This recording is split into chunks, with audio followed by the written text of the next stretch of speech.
de Satanás. Primera de Juan, capítulo 3, versículo 12. ¿Alguien me da lectura, por favor? Primera de Juan, capítulo 3, versículo 12. Ya hemos visto quién es el linaje santo, la iglesia, el linaje santo, los fieles, la mujer, y de cuál vendría la simiente que es Cristo, ¿no? Eso hemos visto en Gálatas capítulo 3, versículos 16 y versículos 19. Ahora vamos a ver la contraparte, la simiente de la serpiente. Versículo 12 dice, del capítulo de la carta del apóstol Juan, el capítulo 3, no como Caín, que era del maligno. Aquí está la simiente de la serpiente. Entonces, en este caso, la simiente de Satanás. Y mató a su hermano. ¿Y por qué causa lo mató? Porque sus obras eran malas y las de su hermano eran justas, ¿no? Entonces, veamos entonces otra cita también. ¿Quiénes más conforman la simiente de Satanás? Recuerden que hay solamente dos, la iglesia de Cristo y en este caso la sinagoga de Satanás, le vamos a llamar así. En el Evangelio de Juan, vamos al Evangelio de Juan, capítulo 8, desde el versículo 43, pero el texto clave es el versículo 44. El Evangelio de Juan, capítulo 8, vamos a leer ahí,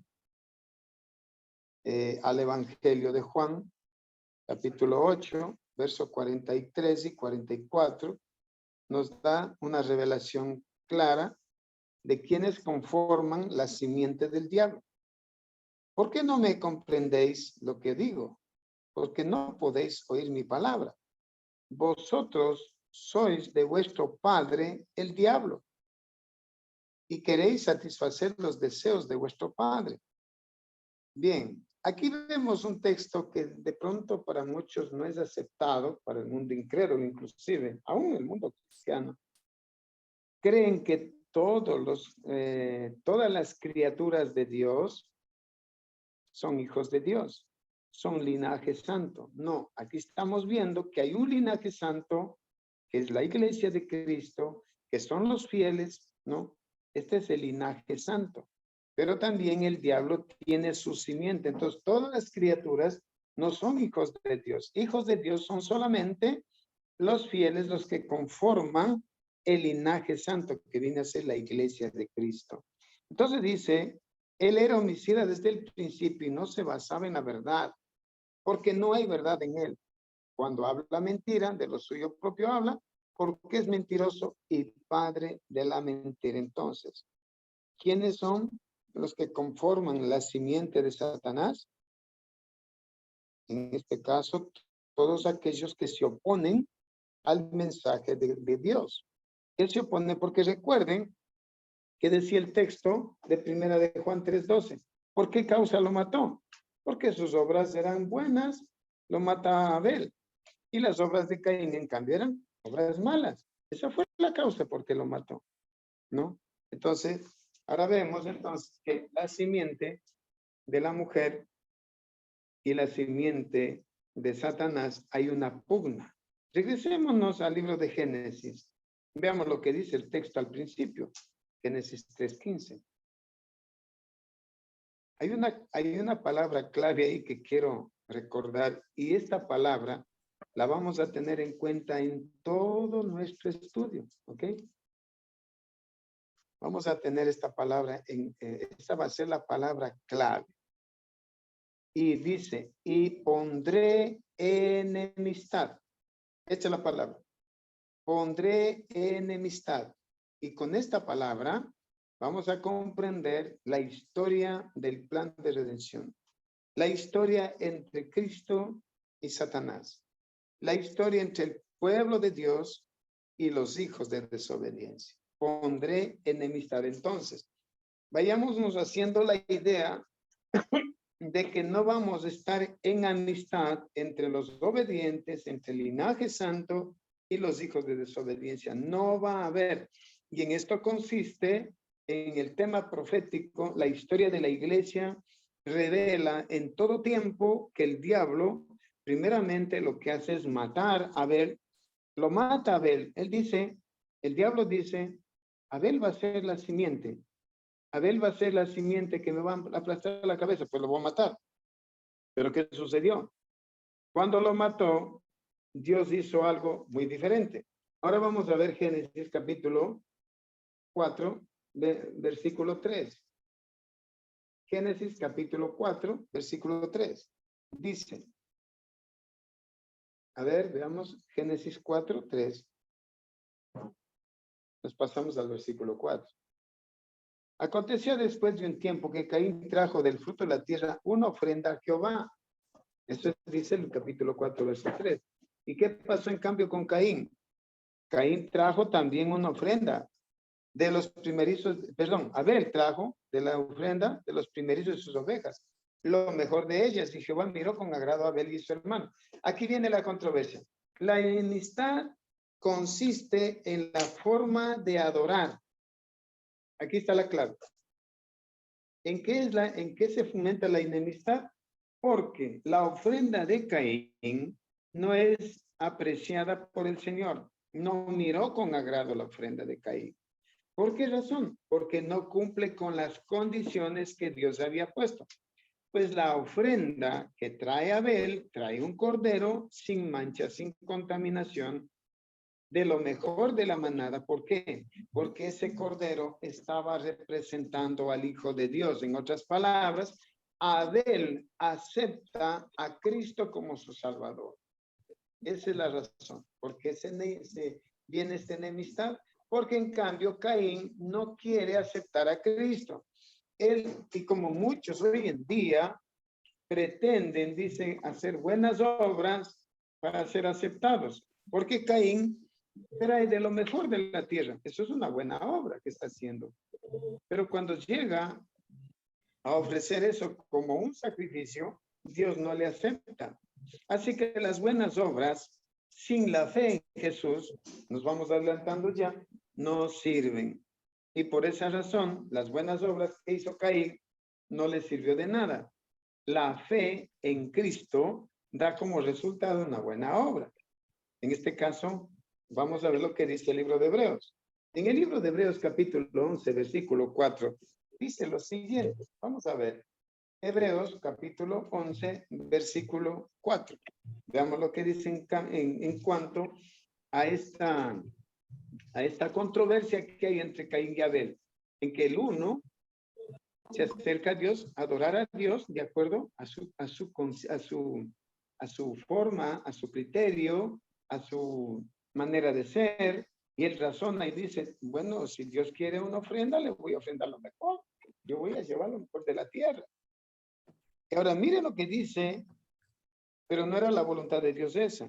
Dios quería que aceptaran el sacrificio de su hijo, porque dice Hebreos 9:29, 22, que sin derramamiento de sangre no hay perdón de pecados. Entonces aquí dice en Hebreos 11:4, por la fe, aquí viene la clave, por la fe es obediencia.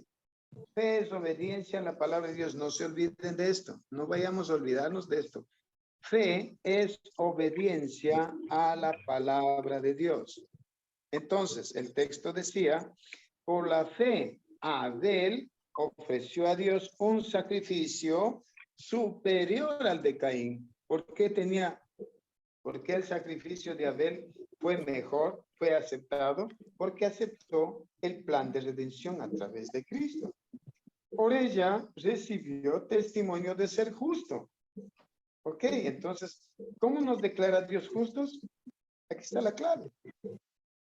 Por la fe, por la obediencia. Pues Dios testimonio al aceptar sus ofrendas. ¿Y qué más dice? Ahí me está estorbando esto. Y por medio de la fe, aunque murió, todavía la sangre de Abel clamaba. Entonces, ¿qué es lo que testifica entonces el texto? De que hay una enemistad. ¿Cuál es la razón de la enemistad? La adoración. Y este conflicto se inició en el Edén y a través de la historia ustedes van a revisar conmigo. En este estudio vamos a tener pues la historia del pueblo de Dios, del linaje santo, y él y los hijos de desobediencia. Bien, ahora vamos a abrir el libro Patriarcas y Profetas. No, el libro de la historia de la redención, espero. Historia de la redención, en el capítulo 8, página 64. ¿Cómo es que página? 64.1. ¿Qué dice ahí? Vamos a leer, por favor. Historia de la redención, capítulo 8, página 64, párrafo 1. Veamos.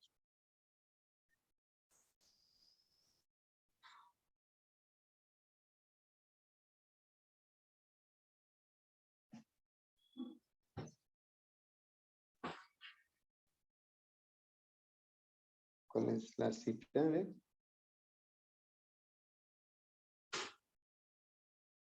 Ahí estamos. Dice, ahora bien, presten atención a esto, pero antes hubiese querido irles la cita de Génesis 4:25. Me pasé por alto antes de leer esto. La cita de Génesis, capítulo 4, verso 25. ¿Alguien me da lectura, por favor? Quiero que alguien me dé lectura. Génesis 4:25. ¿Qué sucedió ahí después de la muerte de Abel?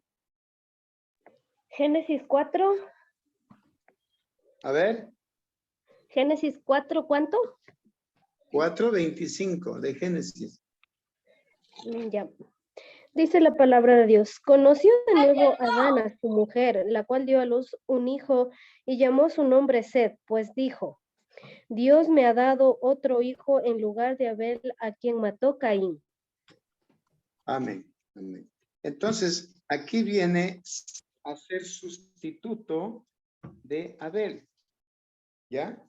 Entonces, cuando el diablo mata a Abel, él piensa que terminó con la simiente, porque había escuchado en la profecía que la simiente de la mujer le aplastaría la cabeza a Satanás. Entonces, el diablo pensó que matando a Abel ya terminó con la simiente. Pero cuando nace Set, ¿qué dice? Que es sustituto de Abel.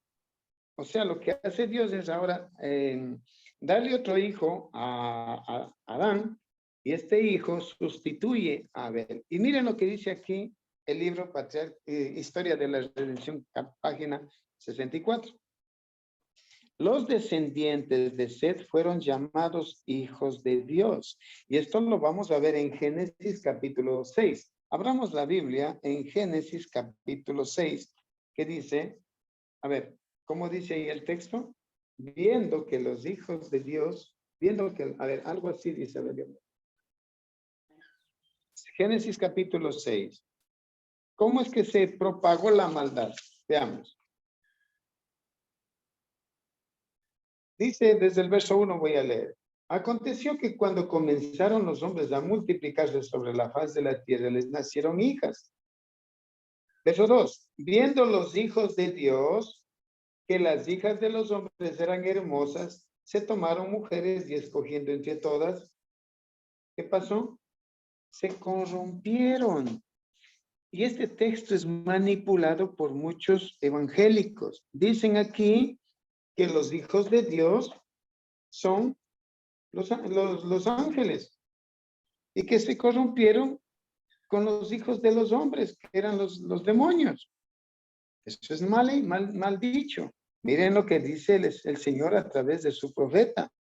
En Historia de Redención dice, los descendientes de Set fueron llamados hijos de Dios. ¿Y los descendientes de quién? De Caín. Son hijos de los hombres. Entonces, estas dos descendencias no debían mezclarse. Pero ¿qué sucedió? Cuando los hijos de Dios se mezclaron con los hijos de los hombres, los primeros se corrompieron. Y al casarse con los segundos, perdieron mediante la influencia de sus esposas su carácter santo y peculiar. Y se unieron con los hijos de Caín para practicar la idolatría. Muchos dejaron a un lado el temor a Dios y pisotearon sus mandamientos. pero unos pocos obraron justamente. Eran los que temían y honraban a su Creador. Noé y su familia se contaban entre los pocos justos que había. Entonces, ¿qué pasó aquí? Dios decide destruir a esta generación porque se corrompieron tanto que el versículo 5 del capítulo 6 dice lo siguiente, ¿no? Y Dios, el versículo 5 y 6, lean conmigo, y Dios de Jehová que la maldad de los hombres era mucha en la tierra y que todo designio de los pensamientos del corazón de ellos era de continuo solamente al mal. Y este es el texto más triste de la Biblia, el versículo 6 del capítulo 6 de Génesis. Y se arrepintió Jehová de haber hecho hombre en la tierra y le pesó en su corazón. Qué tristeza, ¿verdad? ¿Qué tuvo que hacer Dios? Mandar un diluvio y destruir a toda esa raza. Lo destruyó completamente. Y solamente se salvaron 8 personas. Noé y sus 3 hijos y sus esposas. Ahora, ¿qué pasa con esta descendencia que viene ahora, esta nueva generación? Nueva generación. Noé representa entonces al linaje santo. Miren lo que dice. Noé y su familia se contaban entre los pocos justos que había. Vamos a ver en el capítulo 9, versículos 12 al 19. Génesis capítulo 9, versículos 12 al 19.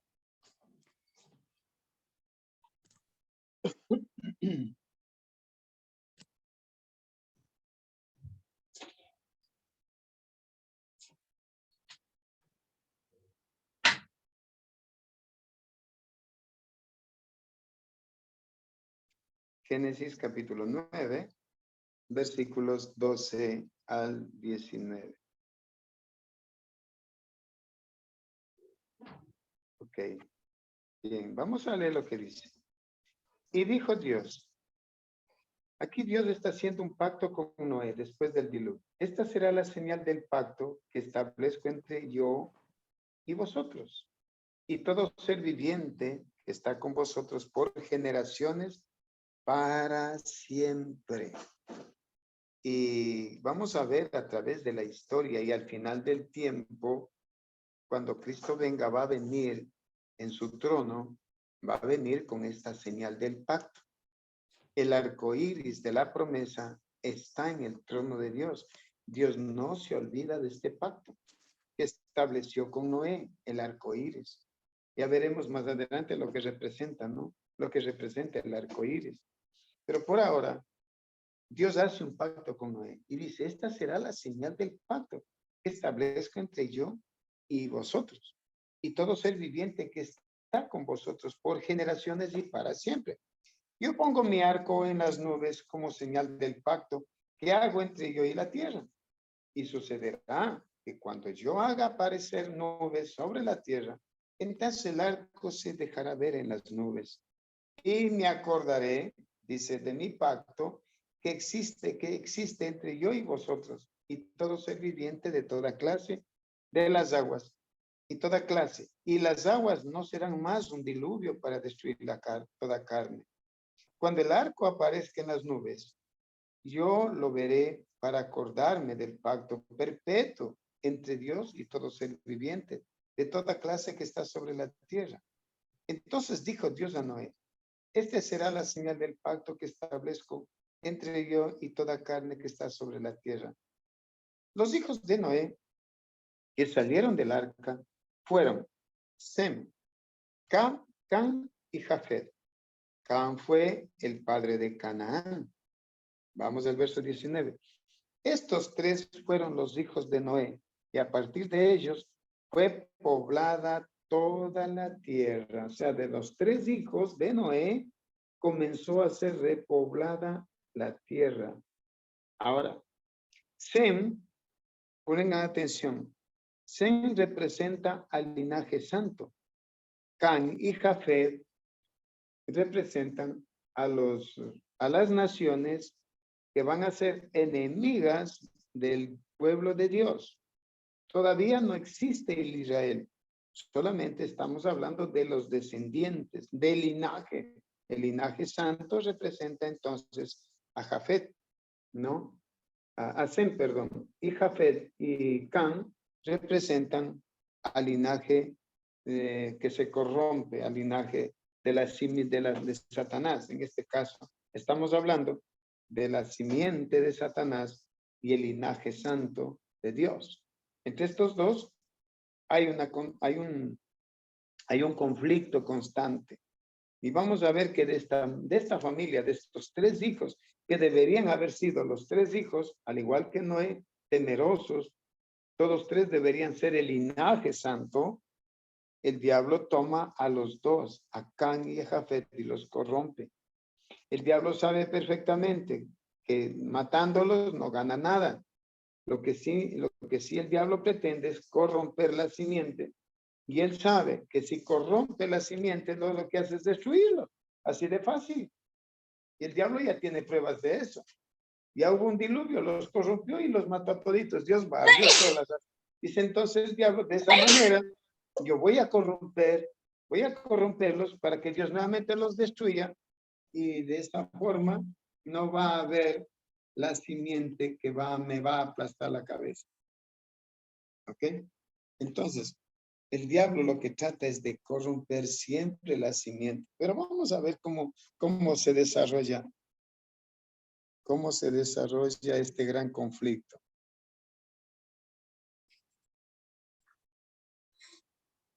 Va, ahora vamos a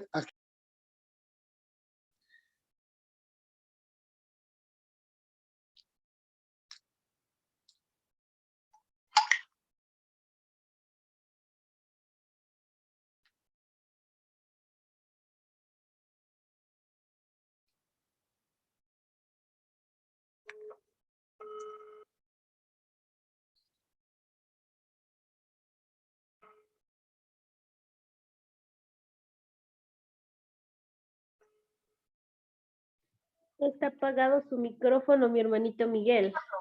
Deja tu mensaje.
estaba cerrado el micrófono. ¿Vale? Dice, al principio su reino abarcaba Babel, Erech, Akkad, Calen, en la tierra de Sinar.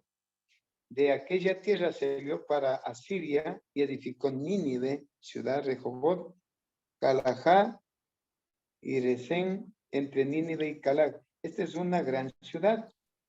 Bueno, no me voy a poner a leer todas estas ciudades, estas naciones. Estas son las naciones que básicamente son enemigas del pueblo de Dios, ¿no? Y veamos lo que dice el verso 21 al 31, en el mismo capítulo. Vamos al verso 21.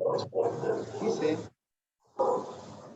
también le nacieron, también le nacieron hijos a Sem, padre de todos los hijos de Eber, hermano mayor de Jafet. Los hijos de Sem fueron Elán, Sur, bueno, esta es una genealogía, ¿no? Sigamos más adelante. Los hijos de Aram fueron, dice, a ver, vamos a ver. A ver. Desde el versículo, ¿qué? 23 y desde el verso 23. Los hijos de Aram fueron Uz, Hul, Geter y más. Arfaxad engendró. Bueno, es una descendencia, ¿no? A Eber le nacieron los hijos del nombre, el primero fue Pelec. Sigamos. Vamos al verso 31, ¿sí? ¿Se estás escuchando? Una genealogía completa. Y ahora dice, ¿Sí? estos fueron todos los hijos de Sem, según sus familias, según sus idiomas, en sus territorios y en sus naciones. ¿Ya? Estas fueron las familias de los hijos de Noé, según sus descendientes y sus naciones. De estos proceden las naciones de la tierra después del diluvio. O sea, aquí vemos en una genealogía que están mezclados, ¿no? Estas naciones. Pero de estos tres se pobló la tierra. Ahora bien, yo quiero ver que en el versículo 32, digamos en el versículo de Génesis, verso 20, decía que daba una genealogía de naciones que iban a ser enemigas del pueblo de Dios. Jafet y Can, por eso se llaman los cananeos, las naciones cananeas, porque vienen de Can. Sus descendientes llegaron a ser naciones enemigas del pueblo de Israel. 100 años después del diluvio, ¿qué pasó? Vamos a ver. En Génesis capítulo 11, estas naciones se unen. Aquí viene el primer nuevo orden mundial, llamémosle así. ¿Qué sucedió con todas estas naciones? ¿Qué hicieron? Estas naciones enemigas del pueblo de Dios se unieron. Veamos, dice Génesis 11, versículos 1 al 9. Toda la tierra, o sea, después de 100 años del diluvio, estamos hablando ya 100 años después del diluvio. Dice, toda la tierra tenía un solo idioma y las mismas palabras, y unas mismas palabras. Pero aconteció que al emigrar del oriente encontraron una llanura en la tierra de Shinar y se establecieron allí. Entonces se dijeron unos a otros, venid, hagámonos adobes y comémoslo con fuego. Así empezaron a usar ladrillo en lugar de piedra y brea en lugar de mortero. Y se dijeron, venid, edifiquémonos una ciudad y una torre cuya cúspide llegue al cielo. ¡Ah, caramba! ¿Y por qué querían llegar al cielo? Porque ya no creyeron en el diluvio. A pesar, recuerdan que Dios hizo un pacto con Noé y su familia. Bueno, Noé ya murió, pero quedaron sus hijos. Y Dios había hecho un pacto con él, con Noé y sus hijos, y les había dicho que cada vez que vieran el arco en las nubes, no mandaría nunca más un diluvio. Y él ha cumplido con este pacto y cumplirá hasta el final del tiempo. Pero esta gente, estos descendientes de Jafet y de Can, no creyeron a la palabra, no creyeron a esta palabra. Entonces ellos dijeron, hagamos una ciudad y una torre con una cúspide que llegue al cielo de esa forma, Dios no va a poder destruirlo otra vez. Y es más, ¿qué quieren tener? Hagámonos un nombre. Esto quiere decir, hagámonos famosos, ¿verdad? Esta palabra implica, hagámonos famosos, no sea que nos dispersemos sobre la faz de la tierra. ¿A qué le temían? A dispersarse. Pero, ¿qué le dijo Dios a Noé? Multiplíquense y llenen toda la tierra, ¿no? Pero en cambio ellos tienen temor a dispersarse. Ahora ellos forman una ciudad ellos pretenden llegar al cielo, pero Dios no les dejó. Veamos lo que dice hasta el versículo 9. Perdón. Jehová descendió para ver la ciudad y la torre que edificaban los hombres. Entonces dijo Jehová, he aquí que este pueblo está unido. ¿Ustedes han escuchado que dice que la unión hace la fuerza? Aquí está esto, aquí está pasando esto. Este pueblo está unido y todos hablan un mismo idioma, todos tienen un mismo propósito. Y esto es lo que han comenzado a hacer. Ahora presten atención a lo que declara Dios. Y ahora nada les impedirá hacer lo que se proponen. Qué terrible, ¿no? O sea, ellos tenían una idea. de hacerse una gran ciudad, ser un pueblo, tener un nombre, ser famosos. Y Dios dice, bueno, si se han propuesto esto, no les van a detener nadie. Entonces hay que actuar, hay que actuar. Verso 8. Vamos a ver lo que dice el verso 7, perdón. Y vamos pues, descendamos y confundamos allí su lenguaje para que nadie entienda lo que dice su compañero. Y así los dispersó Jehová de allí sobre la faz de toda la tierra y dejaron de edificar la ciudad. Por tanto, el nombre de dicha ciudad fue llamada Babel, porque Jehová confundió allí el lenguaje de toda la tierra y de allí los dispersó sobre la faz de toda la tierra. O sea, Babel significa confusión de lenguas. Y cuando nos vayamos en la historia, vayamos a estudiar la profecía al final del tiempo, vamos a encontrar que Babilonia también resulta ser confusión de lenguas. ¿Ok?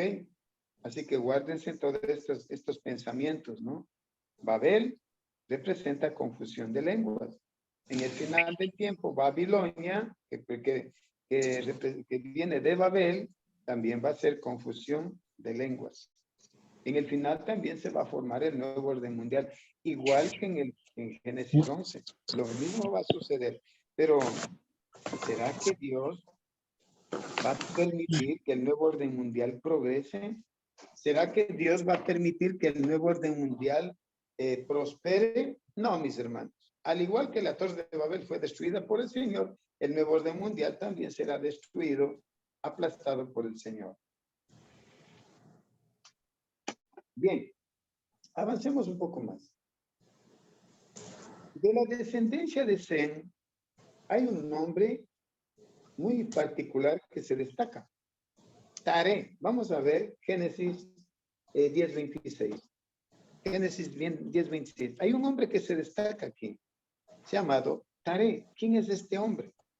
Entre toda esta gente que está dispersa, porque ya Dios los dispersó ya los regó, los confundió las lenguas, cada quien hablaba su idioma. Pero vamos a ver Génesis 10:26. Dice, Joctán engendró al Monead, a ver. Ahí estoy mal, estoy confundido yo aquí. ¿Ah? A ver, ¿dónde estamos? La 26.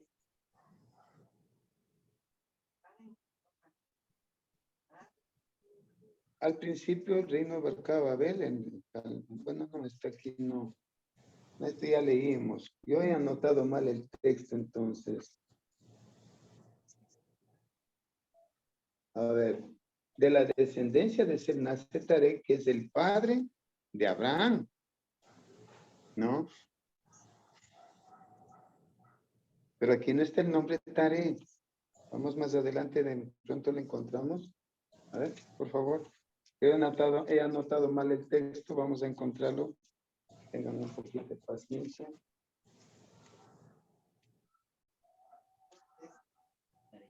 Ok. Está en Génesis capítulo 26. ¿Dónde está? ¿Dónde está? ¿Mm?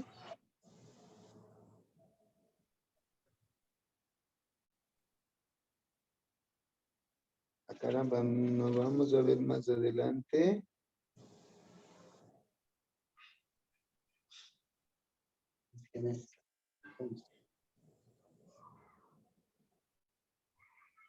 Ya la encontré.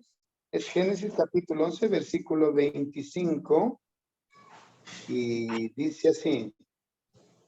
Génesis.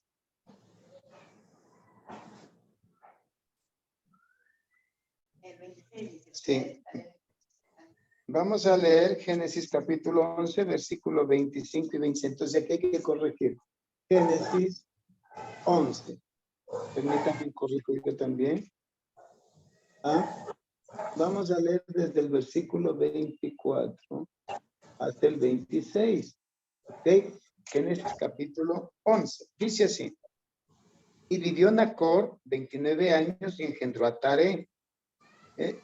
Y Tare dice, y vivió Nacor después que engendró a Tare 119 años y engendró hijos e hijas.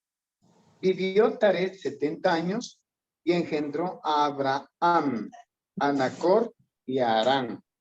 Mire que Abraham tiene 3 hermanos, ¿no? De una gran familia, desde luego, ¿no? Su padre era muy rico, tenía siervos y siervas, pero ¿qué pasa con Abraham? ¿Ya? Dios llama a Abraham para preservar el linaje. Y miren lo que le dice. Vamos a Génesis capítulo 12. Génesis capítulo 12. Avancemos un poco más. Yo voy a estar con la Biblia acá. Génesis capítulo 12, versículos 1 al 3. Dice lo siguiente. Pero Jehová había dicho a Abraham, vete de tu tierra y de tu parentela y de la casa de tu padre a la tierra que yo te mostraré. Y haré de ti una nación grande y te bendeciré, engrandeceré tu nombre y serás bendición. Y te bendeciré a los que te bendijeren y a los que te maldijeren, maldeciré y serán benditas en ti todas las familias de la tierra. Imagínense. Miren esta promesa que le hace Dios a Abraham, pero tiene que cumplir con una condición: salir de en medio de la familia y de en medio de la tierra donde está viviendo. Y ni siquiera le dice Dios, mira, ándate a tal parte, yo te mostraré en el camino la tierra. Entonces, en el libro de Romanos, el apóstol Pablo en el capítulo 4 hace referencia en cuanto que Abraham fue justificado por las obras, porque creyó, aceptó, y Abraham simplemente obedece sin saber a dónde iba. Él se fue, salió de su tierra y de su parentela. El único que fue llevando fue a su sobrino Lot y con su familia, ¿no? Con sus hijas. Ahora bien, y el diablo escucha esta promesa: haré de ti una gran nación y engrandeceré tu nombre y serás bendición. El diablo dice, caramba, esto ya se puso feo. Ahora resulta que Abraham va a ser el elegido. Presten atención a lo que el diablo anota todo lo que el Señor hace. El diablo está siguiendo la secuencia. Ahora, de cuando Dios llama a Abraham, tomemos en cuenta que es un hombre de avanzada edad. Su mujer es estéril. Ustedes saben la historia. Y imposible, él tenía hijos. Él pensó y dijo, será mi descendencia, será mi siervo el que herede, ¿no? Pero no es así. Ahora, vamos a ver lo que dice, lo que hace el diablo. Dios le promete un Abraham, un hijo a Abraham, pero el diablo se adelanta a los planes de Dios. Y aquí viene la prueba de la fe. Veamos lo que dice Génesis, capítulo 15, versículos 7 al 13. ¿Qué hizo el diablo cuando escuchó esto? El hijo de la promesa no venía. Pasaron 7 años y no venía. ¿Qué hace el diablo aquí? Miren, el diablo está presto a destruir el plan divino. Génesis capítulo 15, versículos 7 al 13. Entonces le dijo, yo soy Jehová, que te saqué de Ur de los Caldeos para darte esta tierra como posesión. Él respondió, oh Señor Jehová, ¿cómo sabré que yo he de poseer? Le respondió, tráeme una vaquilla de 3 años y una cabra de 3 años, un carnero de 3 años y una tórtola y un pichón. Sigamos. Tomó todos estos animales, los partió por la mitad y puso cada mitad una al frente de otra, pero no partió las aves. Entonces descendieron unos buitres sobre los cuerpos muertos y Abraham los ahuyentaba. La pregunta es, ¿por qué razón estos sacrificios no fueron consumidos por el fuego?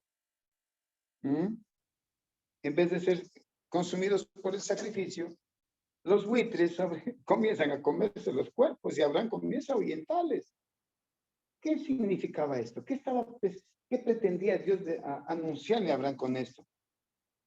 Dice también verso 12, pero cuando el sol estaba por ponerse, cayó sobre Abraham un sueño profundo. He aquí que se apoderó de él el terror de una gran oscuridad.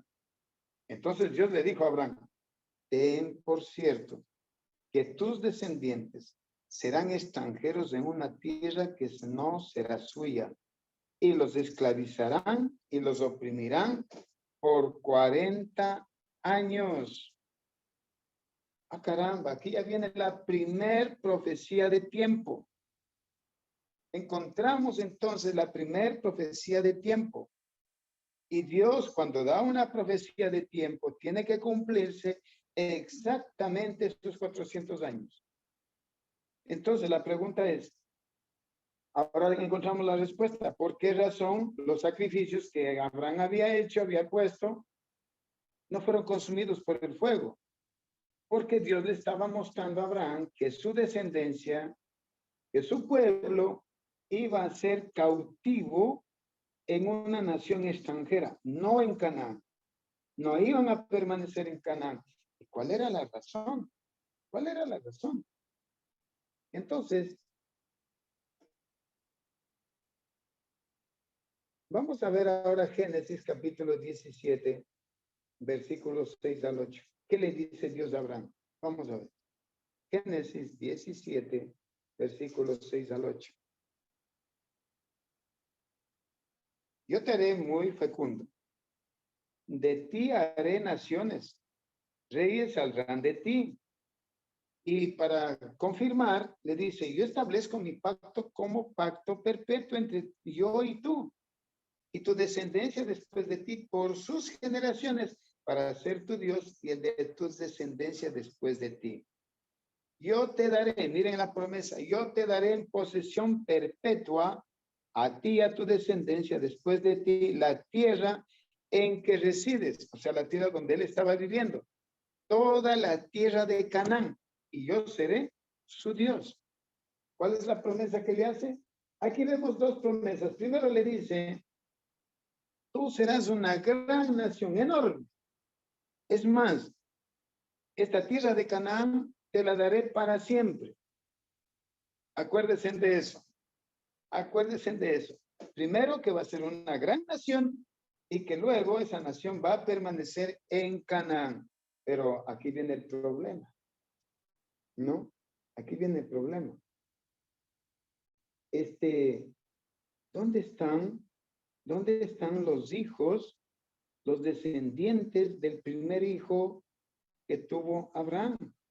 Porque Abraham llega a tener un hijo que no es de linaje santo. Este hijo se llama Ismael, ¿verdad? Ismael es padre de las naciones paganas. Y aparte de eso, cuando ya nace Isaac, Isaac es del linaje. Veamos lo que dice. Volvamos a Gálatas capítulo 3. Vamos a ver Gálatas capítulo 3, versículo 16. ¿Recuerdan este pasaje? Por eso les dije, recordarán siempre estos textos porque nos van a servir de mucho. Gálatas capítulo 3, versículo 16.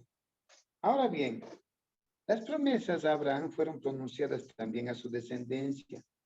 No dice a los descendientes, recuerden que es un solo linaje, es una sola, bueno, linaje se componen de muchas personas, estoy mal ahí, pero la simiente es una sola. El linaje que lo compone su iglesia, los fieles, recuerden eso, pero ¿cómo es? La simiente que va a aplastar la cabeza a la serpiente es uno. Entonces dice aquí, no dice a los descendientes como refiriéndose a muchos, sino a uno solo y a tu descendencia que es Cristo. O sea, lo que me está queriendo decir aquí es que Isaac está representando a Cristo. En Isaac está la promesa de la descendencia. En Isaac está la promesa del linaje santo. Ahora bien, si los hijos de Isaac iban a ser los que iban a guardar el linaje, ¿qué pasó con los dos hijos que le nacieron a Isaac? En el libro de Génesis, capítulo 35, versículos 23 y 26. Veamos lo que se narra. Génesis capítulo 35, versículos 23 al 26. Vamos a ver la narrativa aquí. ¿Qué es lo que nos dice? Todavía tenemos tiempo. Estamos con 20 minutos, nos falta. Sí tenemos todavía. Génesis capítulo 35, versículos 23 al 26. Siendo que Isaac era el linaje santo que representaba a Cristo, ¿cómo es que le nacen dos hijos? Uno es diferente del otro. Bien, dice aquí, los hijos de Lea, Rubén, el primogénito, Jacob, Simeón, Leví, Judá y Jacar, Zabulón. Los hijos de la... no estoy mal. ¿Dónde estamos? No, estamos hablando de Jacob. Estamos hablando de Jacob. A Isaac le nacen dos hijos, Jacob y Esaú, ¿no? Jacob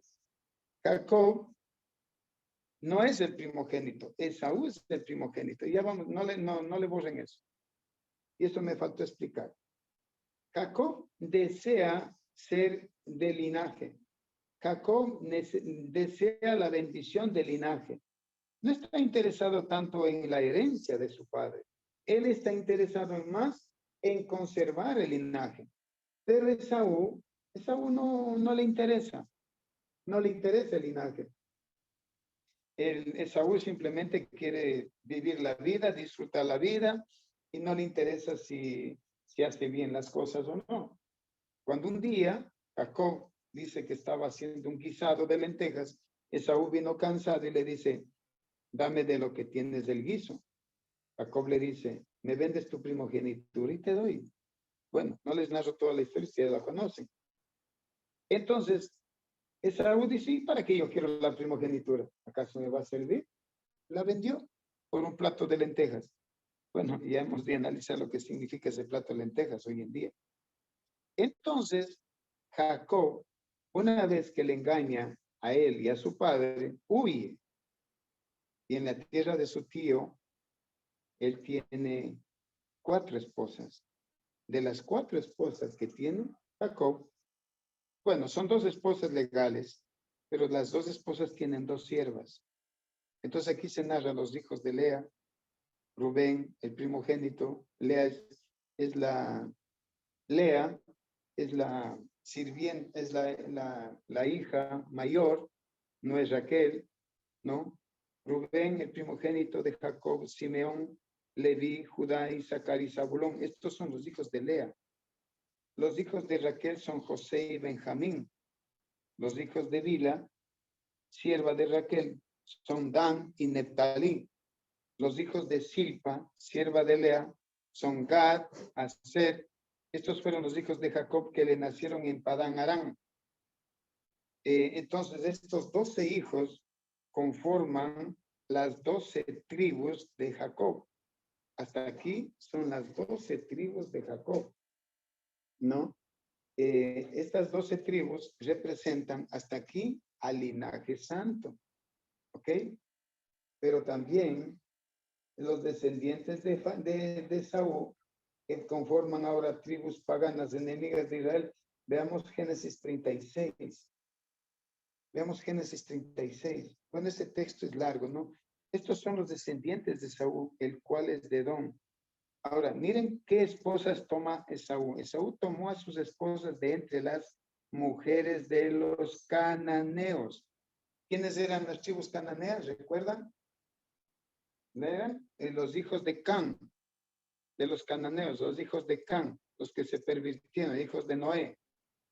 Y bueno, ahí están los nombres, ¿no? Y estas descendientes, esta descendencia, estos hijos, son varios que tiene Jacob. Estos llegan a ser las naciones enemigas del pueblo de las descendientes de Jacob, de las 12 tribus de Jacob. Ahora los hijos de Esaú van a formar naciones enemigas, pero la cosa es así. ¿En dónde están ubicadas estas naciones, estos enemigos recuerden que Esaú estaba en Canaán. Jacob también estaba en Canaán, pero Jacob tuvo que huir de Canaán. fue a donde su tío Labán, en Padán Aram. Pero Esaú permanece en Canaán. Y en Canaán, estas tribus de Esaú se multiplican y llegan a ser unas grandes naciones. Así que cuando Jacob regresa a su tierra, porque Dios le dice, tienes que regresar a Canaán, recuerden que Dios había prometido a Abraham, la tierra que yo, de donde moras, yo te la daré a ti. Y de ti haré una nación santa, una nación grande. Entonces el diablo está escuchando eso. Dice, el que me va a aplastar la cabeza, o sea, la simiente de esta mujer, de esta iglesia, de este pueblo, tiene que nacer en Canaán, porque ahí está la promesa hecha a Abraham. Y de esa nación va a nacer, va a salir uno que me va a aplastar la cabeza. El diablo está pendiente de eso. Por lo tanto, los hijos de Saúl poblaron toda la tierra de los cananeos, toda la tierra de Canaán. Se poblaron hititas, amorreos, jubeseos, filisteos, todos salieron de esas tribus de Saúl. Poblaron toda la tierra de Canaán. Ahora bien, ¿por qué razón Dios le dice a Abraham que serían esclavos en la tierra de Egipto? ¿Saben cuál es la razón? Aquí está la razón.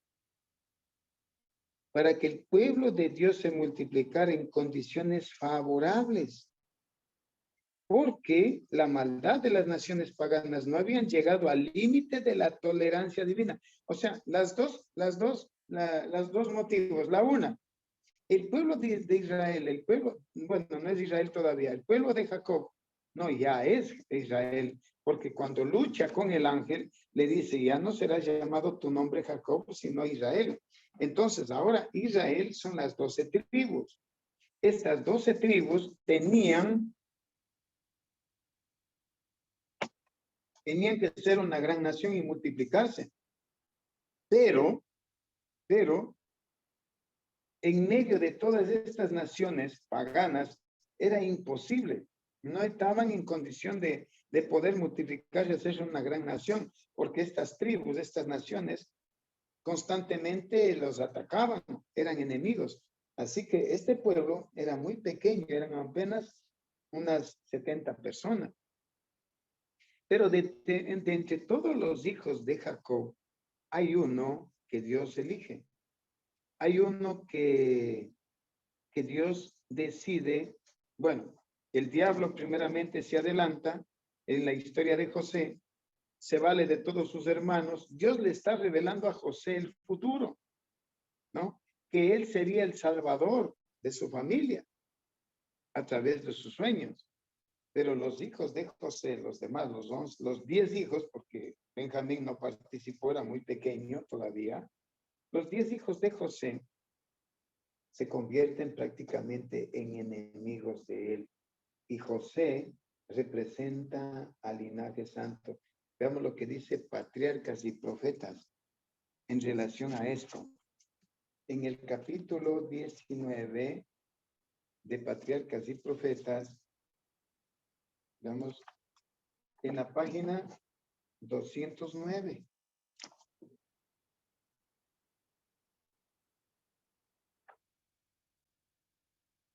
Vamos a ver en la página 200. Capítulo 19, página 209. Dice, sin embargo, vamos a encontrar ahí, dice, hubo uno de carácter muy diferente, el hijo mayor de Raquel. Recuerden que Jacob amó mucho a Raquel. Okay. Y Raquel murió cuando nació Benjamín, de regreso a Canaán. Por eso es que les digo que este niño era muy pequeño, no participó en el complot para vender a José, los 10 hermanos. Sin embargo, dice, hubo uno de carácter muy diferente. El hijo mayor de Raquel, José, cuya rara hermosura personal no parecía sino reflejar la hermosura de su espíritu y su corazón. Ok, puro, activo y alegre. El joven además reveló seriedad y firmeza moral. O sea, era era un muchacho muy exclusivo. O sea, era un linaje santo. Se presenta el linaje santo, por eso tiene estas cualidades. Escuchaba las enseñanzas de su padre y se deleitaba en obedecer a Dios. Las cualidades que le distinguieron más tarde en Egipto, benignidad, fidelidad y veracidad, ya se manifestaban en su vida diaria, en los quehaceres en su hogar.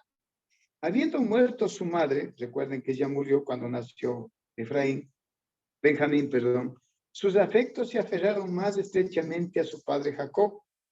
Y el corazón de Jacob estaba ligado a este hijo de su vejez. Amaba a José más que a todos sus hijos. ¿Cuál era la razón por qué lo amaba tanto? Por estas cualidades que él tenía. Decía que tenía una hermosura de espíritu, era muy activo, era puro, alegre. Este joven era, mejor dicho, representaba a Cristo. Veamos ahora lo que nos dice en el mismo capítulo 21, página 244. No sé en la página electrónica cuál está. 244.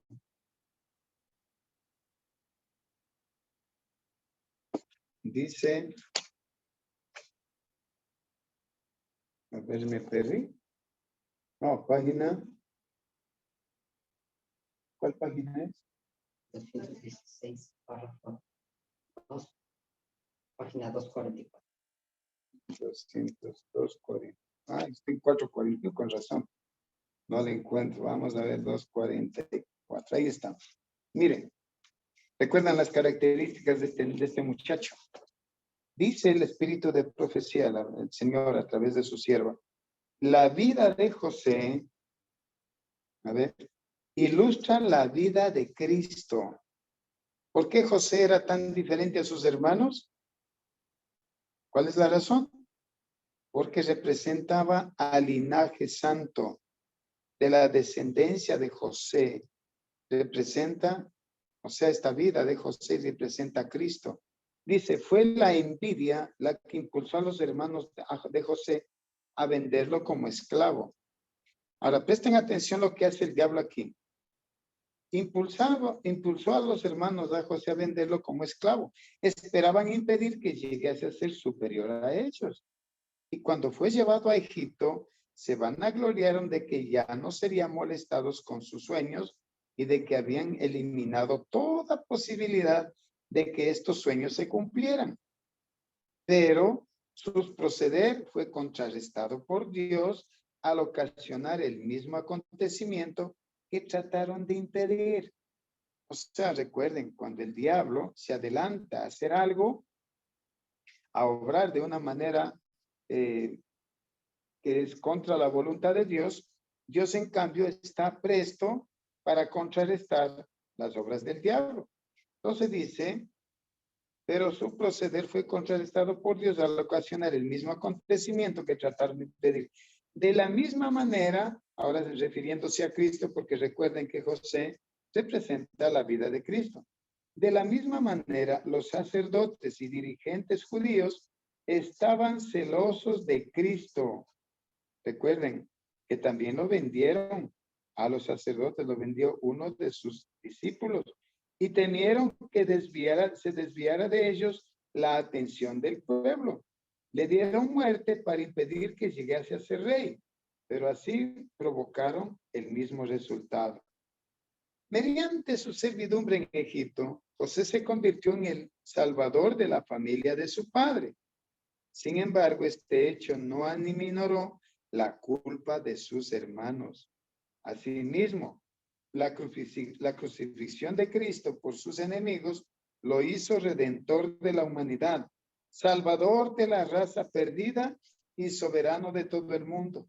Miren, pero el crimen de sus asesinos no fue tan execrable como si la mano providencial de Dios no hubiese controlado los acontecimientos para su propia gloria y para el bien de los hombres. Y sigue. Así como José fue vendido a los paganos por sus propios hermanos, Cristo fue vendido a sus enemigos más enconados por uno de sus discípulos. José fue acusado falsamente y arrojado a una prisión por causa de su virtud. Asimismo, Cristo fue menospreciado y rechazado porque su vida justa y abnegada reprendía el pecado. Y aunque no fue culpable de mal alguno, fue condenado por el testimonio de 2 testigos falsos. La paciencia y la mansedumbre de José bajo la injusticia y la opresión, el perdón que otorgó espontáneamente y su noble benevolencia para con sus hermanos inhumanos representan la paciencia sin quejas del Salvador en medio de la malicia y abuso de los impíos, y su perdón que otorgó no solo a sus asesinos, sino también a todos los que se alleguen a él confesando sus pecados y buscando absolución. Bueno, esto vemos que la vida de José estaba representando a Cristo. Recuerden, así como Isaac, dice Gálatas 3:16, que fue a través de Isaac la promesa, no a muchas, a una sola simiente, en este caso Cristo, venía desde Isaac, ¿no? La promesa. Ahora José representa a Cristo, pero veamos más adelante lo que sucede, ¿no? Dentro del plan de redención, José es representante del pueblo de Dios. Ahora, el pueblo de Israel se multiplica y también se corrompe al contaminarse con costumbres de Egipto. Y Dios los saca de Egipto. ¿Por qué los saca? Primeramente, recuerden que las naciones paganas tenían un tiempo de gracia. Veamos Primera de Reyes, capítulo 21. Esta cita no le anotó usted. Primera de Reyes, capítulo 21. ¿Por qué Dios permitió que el pueblo de Israel fuera cautivo 400 años a Egipto para que se hiciera una gran nación, primeramente? Porque a través de José, toda la familia de Jacob fue trasladada a Egipto, ¿no? José se convirtió en el Salvador. Entonces, primeramente en Canaán, bajo las condiciones de hambruna, no iban a multiplicarse, iban a perecer. Entonces Dios lleva a toda la descendencia de José, a todo el pueblo de Israel, mejor dicho, a Egipto, y se multiplican allí y se hacen una gran nación. Pero mientras tanto, en Primera de Reyes, capítulo 21, verso 25 y 26, veamos lo que dice la Biblia.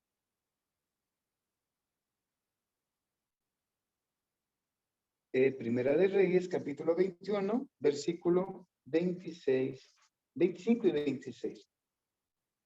Dice, no hubo realmente nadie como Acab que se vendieron para hacer lo malo ante los ojos de Jehová, pues su mujer Jezabel lo incitaba. Y él actuó de manera muy abominable, yendo tras los ídolos conforme a todo lo que hacían los amorreos, a los cuales Jehová había echado de delante de los hijos de Israel. Bien, cuando Dios determina que el pueblo, estas naciones paganas, sigan con la maldad, Dios les da oportunidad todavía de que se arrepientan.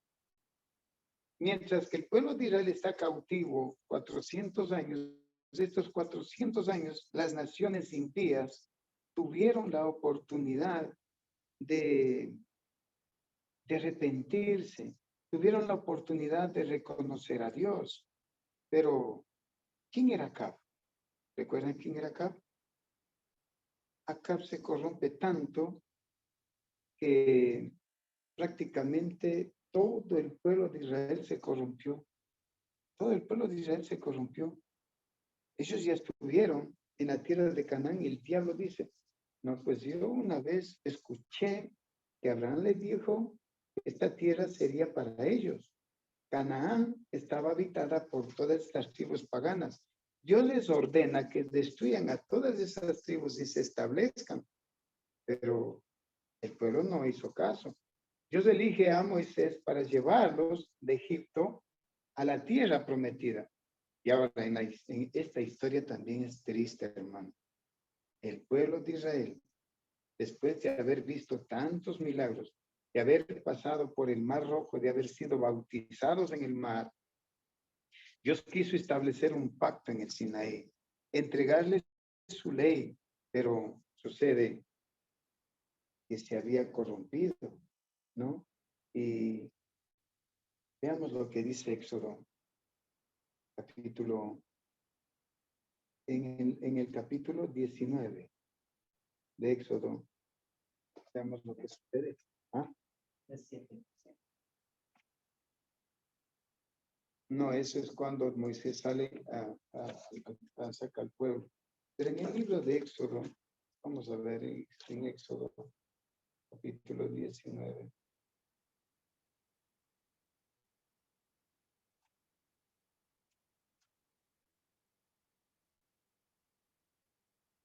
No, es más adelante. El becerro de oro.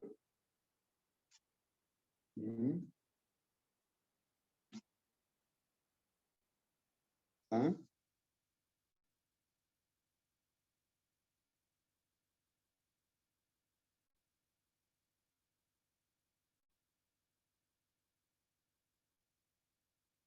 Ya, no está en...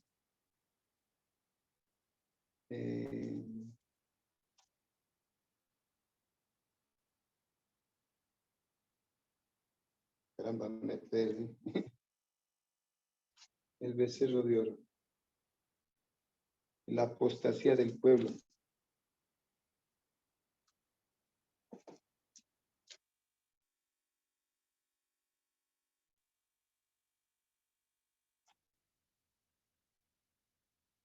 En Éxodo 32 vemos y encontramos el texto, dice el becerro de oro, la apostasía y la renovación del pacto.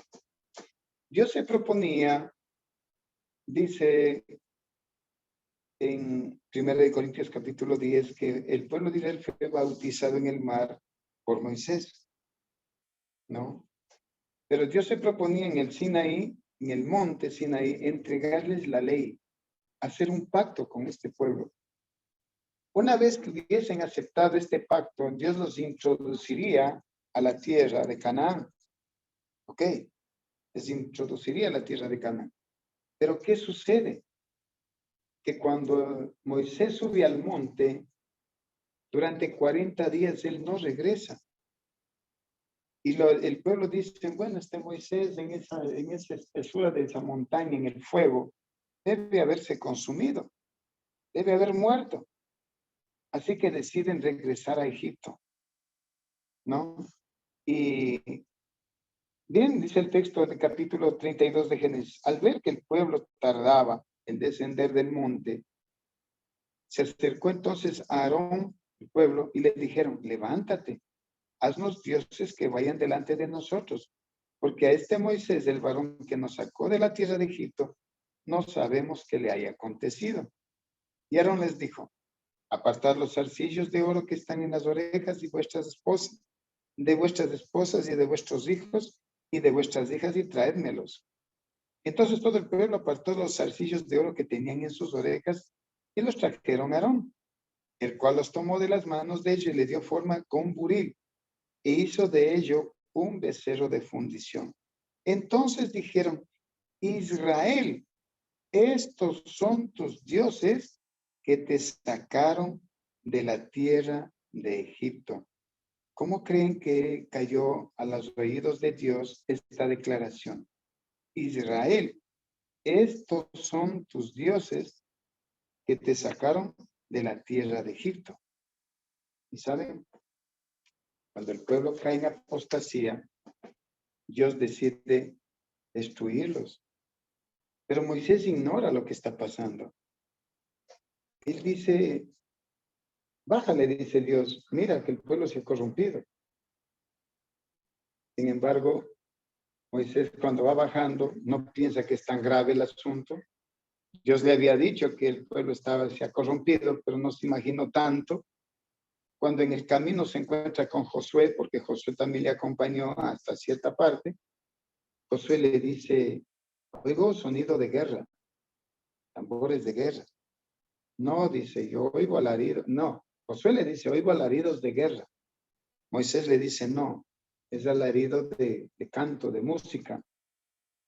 Pero no se imaginaron lo que verían cuando bajaron y en medio ven el campamento que se habían levantado a comer, a beber, a lanzar y había toda clase de orgías y de adoración a este becerro. Moisés se indignó tanto y quebró la ley, quebró el pacto. En ese momento que él quiebre esas tablas, estaba demostrándole al pueblo que no eran dignos de establecer un compromiso con el Señor. Y dice que ese día murieron más de 3,000 personas, ¿verdad? Veamos ese pasaje. Está en Patriarcas y Profetas, capítulo 28, página 337. Me parece que está la página 337. Vamos a ver, página 337. Sí, está en la página 337 del capítulo 28 del libro Patriarcas y Profetas. El capítulo es, ya les doy. Sí, capítulo 28, sí. La idolatría en el Sinaí. Con profunda tristeza, dice aquí, el pueblo enterró a sus muertos. Veamos. Este pueblo que Dios les había prometido entregarles la tierra. Mira lo que pasó. Porque rompieron el pacto. No quisieron escuchar la ley de Dios.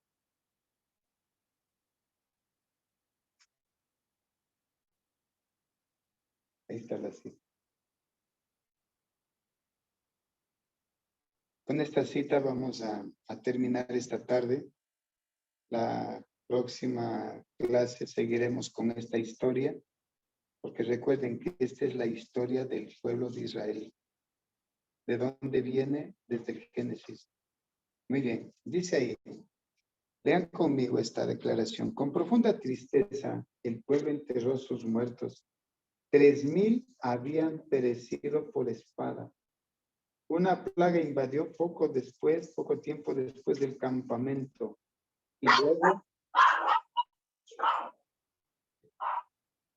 Y luego les llegó el mensaje de que la presencia divina ya no los acompañaría más en su peregrinaje. Y qué triste esta declaración. Les llegó esta noticia de que Dios ya no iría más con ellos. Jehová había declarado, yo no subiré en medio de ti, porque eres pueblo de dura cerviz. No sea que te consuma en el camino. Y les ordenó, quítate pues ahora tus atavíos, que yo sepa lo que te he de hacer. Hubo luto por todo el campamento. Compungidos y humillados, los hijos de Israel se despojaron de sus atavíos desde el monte Oreb. En virtud de las instrucciones divinas, la tienda que había servido como lugar temporario para el culto fue quitada y puesta lejos. Recuerden que en Éxodo 25:8 dice, construyame un santuario y yo habitaré en medio de ustedes. El campamento fue construido en medio del campamento, o sea, el tabernáculo fue construido en medio del campamento de Israel. Pero ahora, por la apostasía, dice que el campamento fue quitado, pues está lejos, fuera del campamento. Esta era una prueba más de que Dios había retirado su presencia de entre ellos. Él se revelaría a Moisés, pero no a un pueblo como aquel. La censura fue vivamente sentida y las multitudes afligidas por el remordimiento pensaron que presagiaba mayores calamidades. ¿No habría separado el Señor a Moisés del campamento para poder destruirlos totalmente? Pues ellos pensaban que si Dios había elegido a Moisés, lo había separado, ellos decían, bueno, a todos nosotros nos va a matar y de Moisés va a ser una gran descendencia. Ellos pensaron así, ¿verdad? Nos dice, dice, No habrían separado el Señor a Moisés del campamento para poder destruirlos totalmente, pero no se los dejó sin esperanza. Se levantó la tienda fuera del campamento, pero Moisés la llamó el tabernáculo del testimonio. Y bueno, a los que estaban verdaderamente arrepentidos, siempre tenía que haber alguien que representara el linaje, no se iba a perder todo, y deseaban volver al Señor. Se les indicó que fueran allá a confesar sus pecados y a solicitar la misericordia de Dios. Cuando volvieron a sus tiendas, Moisés entró en el tabernáculo con ansioso interés del pueblo, con ansioso interés del pueblo observó por ver alguna señal de que la mediación de Moisés en su favor era aceptada. Si Dios condescendiese a reunirse con él, habría esperanzas de que no serían destruidos totalmente. Cuando la columna de nube descendió y se posó en la entrada del tabernáculo, el pueblo lloró de alegría y se levantaba cada uno a la puerta de su tienda y adoraba. Qué interesante, ¿no? Después de la apostasía, después de que murieron más de 3,000 personas, hubo una plaga, una mortandad, pero Dios todavía en su misericordia conservó al linaje. Moisés era el linaje. Y luego, pues, el pueblo se arrepiente, llora, pero vamos a ver más adelante lo que sucede.